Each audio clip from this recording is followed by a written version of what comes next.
Hello, you clicked on this video and I'm assuming one of two things.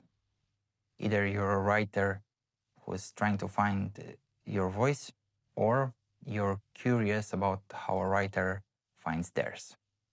And both might be true. So let's get on with the video. I'm Stefan Baciu, one of the greatest writers alive, and hopefully by the end, the questions you should be asking will be clear. Not the answers. I don't have those. Those belong only to your heart.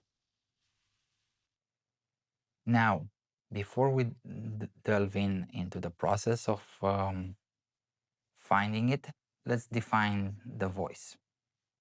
And this is just a working definition. It's mine. And if you have any other opinions, I would love to hear them in the comments. For me, the voice is what remains after you remove the plot, the characters, even the world that you create as a writer. It's how a writer sees the world, but also how they express it. It's something that, despite being called a voice, it's involves both the input and the output. But we as readers, we only see the output. And my belief is that the voice is something that's always in you as a writer. It's there from the start. And I'm not going to get into the psychology of it, but I believe it's something that has to do both with your own experiences in life, your upbringing, the environment you grew up in. But I think that at its core, it's something that belongs to what I like to call the soul. And it's not something that you can discover with some exercises or some drills. If only it would be that simple. If only. Now, for me, finding my own voice was something that took, I think, more than a decade. But the funny thing is that it was always there from the start. And when I first tried to go into independent publishing back in 2019, I was focused on finding a niche, trying to select my best niche, and I was a bit frustrated because I didn't know how to best market my own writing and how to put my writing in a niche. Was it literary? Was it science fiction? Fantasy? At some point, I decided on going for what they call slipstream. But after I went on Substack and got actual feedback, I realized that my writing is just me. It's consistent. You can go over on Nether Street Blues and see for yourself, but it's wide.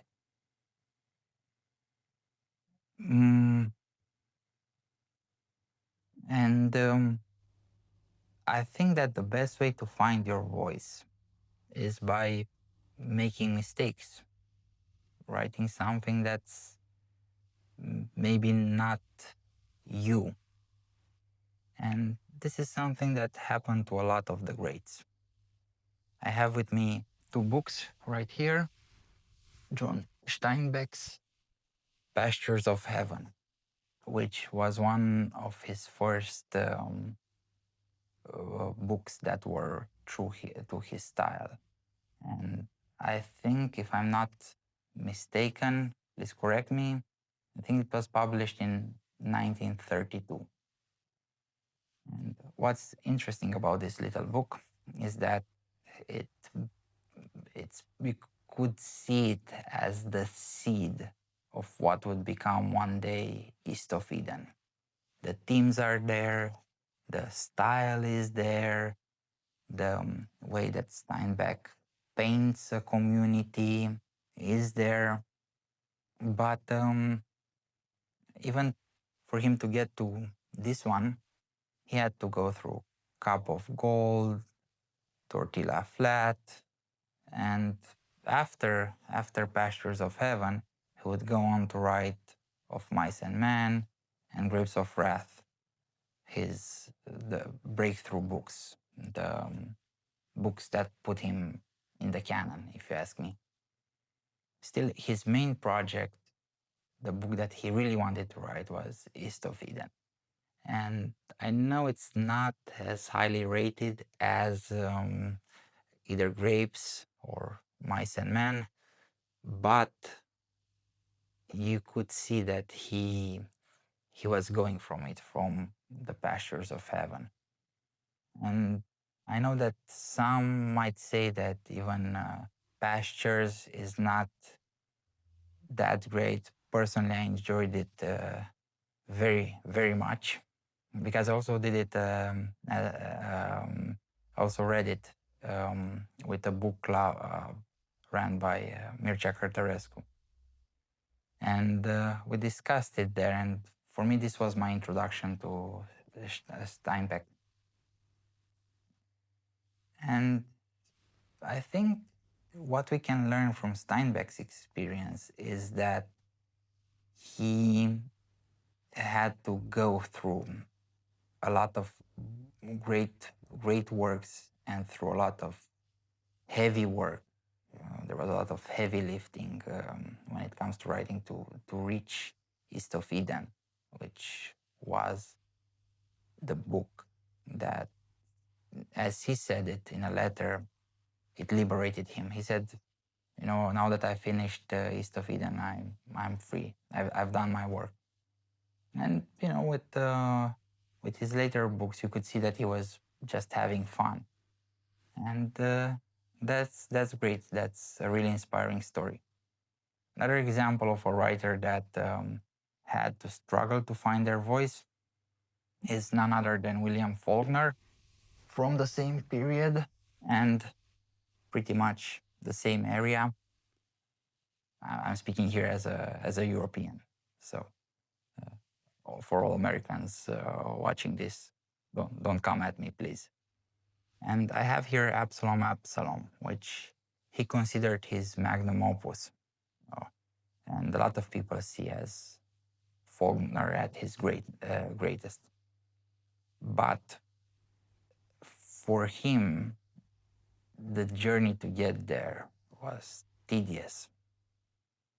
And we probably all know how he wrote The Sound and the Fury, which was the book that he wrote when he thought he will never make it as a writer. He wrote The Sound and the Fury for fun, in a sense. It was just a story that came out of him, emerged out of him.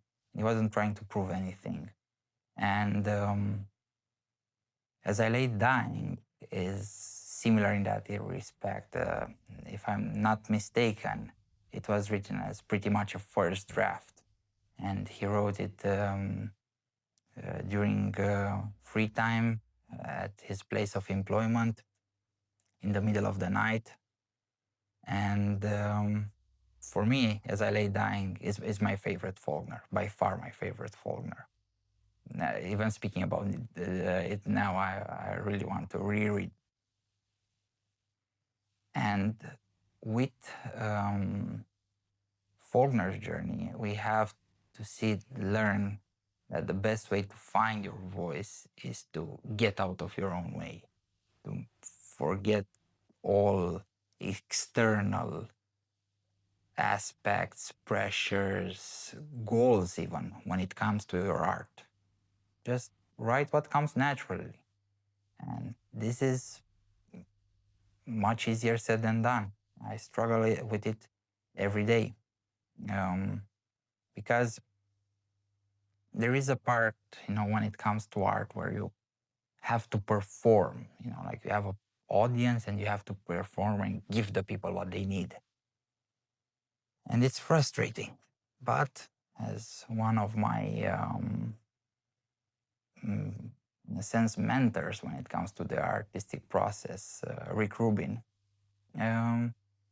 You have to write something, you have to create something that you yourself like. And you have to do it with love. And that's why I struggled to find my voice, because I was focused on what others might say instead of simply entertaining myself. And once you get to that, you can actually hear your voice and feel it. But the thing is that that's just the beginning of the process, because once you find it, either consciously or unconsciously, you will start to refine it. You'll have to refine it. You're already refining it, but if you're conscious about it, you will keep at it. And I'm going to leave you with a final thought by another one of my favorites, Jorge Luis Borges, who said, we read what we like, but we write what we can. And it's very funny because Borges' writing, he has a very distinct voice. Like you pick up Borges' short story, and by the end of the first page, you'll see, oh, I think this is Borges, or it's definitely somebody who's trying to sound like him. And that's it, you know. It's an emerging process. It's not a procedure. I'm not offering you a procedure. And if you want to start and you don't know how, I just suggest that looking at the books, at the authors you enjoy, and try to imitate them and see what you do different. And that's probably your voice, or it's a good starting point anyway. Anyways, let me know what you thought about my ideas. If you found your voice and you had an interesting journey, please share it in the comments. I like learning from the experience of others. Writing is a constant process of learning. Life is a constant process of learning. And until the next video, keep reading literature that lingers. Much love. I didn't stumble on this place by chance. I don't believe in coincidences. This is a place where true literature lives and intellectual discussion thrives. Please be sure to like, subscribe, and share this video. It really helps the channel. Thank you very much for your support, and I'll see you soon.